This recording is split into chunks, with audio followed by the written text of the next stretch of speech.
Inabot naman ni Lancaster ang baba ng asawa at dahan-dahang nilapit ang muka para siilin ng mainit na halik ang babae. I love you, Hannah. I love you too, Lancaster. Puno ng pagmamahal na tugon ni Hannah. Nahihiya pa siya pero kalaunan naging ayos na rin at nakasanayan na niya.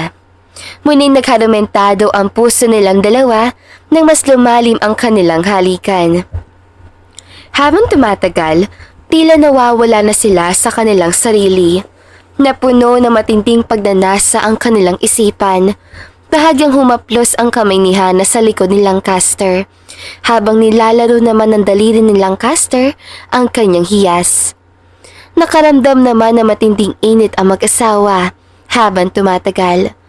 Tuluyan nang nagdeliryo si Hannah sa harap dulot ng bawat haplos si Lancaster.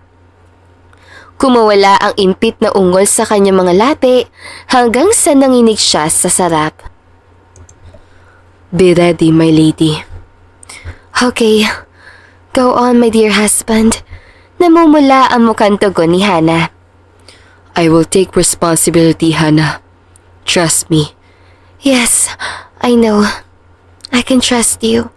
Tugon ni Hannah habang humahaplos ang kamay sa buhok ng asawa.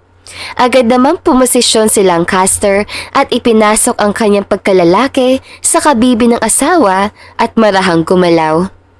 Nasaktan naman ng una si Hannah pero kalaunan napalitan iyon ng kakaibang sarap.